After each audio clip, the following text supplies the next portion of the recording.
La semaine dernière, je suis allé prendre une balade en voiture avec ma conjointe et on est passé devant un centre de jardinage. On était à la mi-avril, donc on avait des températures chaudes très, très, très précoces, des 25 degrés et plus, et jamais on a ça durant le mois d'avril habituellement. Et le centre de jardinage était rempli, était bondé. Pourquoi? Parce que ces gens-là, oui, probablement le beau temps les a mis de bonne humeur comme à peu près tout le monde. Enfin, on peut sortir de chez nous et profiter de la chaleur, mais ces gens-là ont une passion, ont un intérêt et ils ont eu la chance cette année de le mettre en pratique plus tôt que d'habitude. Donc, ils se sont garochés au centre du jardinage pour choisir leurs plantes, leurs fleurs avant tout le monde, pour commencer leur activité préférée avant tout le monde. Et pourtant, l'horticulture, la jardinerie, c'est quelque chose de relativement simple. C'est quelque chose qu'on peut commencer tout petit, selon notre budget, selon nos capacités, selon l'espace qu'on a. C'est quelque chose qui, en quelque part, est même accessible à tout le monde, ou à peu près. Alors, ces gens-là en ont profité, se sont dit, on en profite, il fait beau, c'est le temps, et ça crée leur bonheur. Ces gens-là avaient l'air tellement heureux de pouvoir enfin être à l'extérieur et de mettre leur passion en pratique.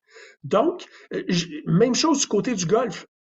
Le golf dans ma région a ouvert le 12 avril, qui est très tôt dans l'année. Et déjà le week-end suivant, quelques jours après, il y avait 250 golfeurs par jour qui fréquentaient les allées du club de golf.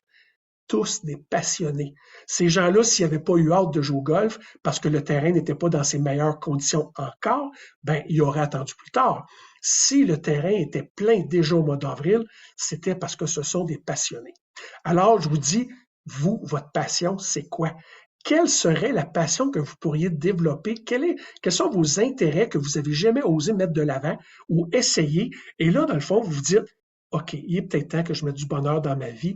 C'est pas obligé d'être quelque chose de super compliqué, quelque chose de simple. Je vous mets au défi en vous disant quelle serait la chose, l'activité que vous pourriez essayer pour une première fois afin de développer justement, de voir vos intérêts, de développer peut-être même une passion. Et sinon, ben, je t'invite dans mon post Facebook ou Instagram, j'ai mis aussi un lien qui mène vers mon cycle de la confiance. Je t'invite à cliquer dessus et à aller voir justement où ça peut te mener, comment tu peux utiliser mon cycle de la confiance pour essayer de faire de nouvelles activités et voir justement à développer une passion ou des intérêts.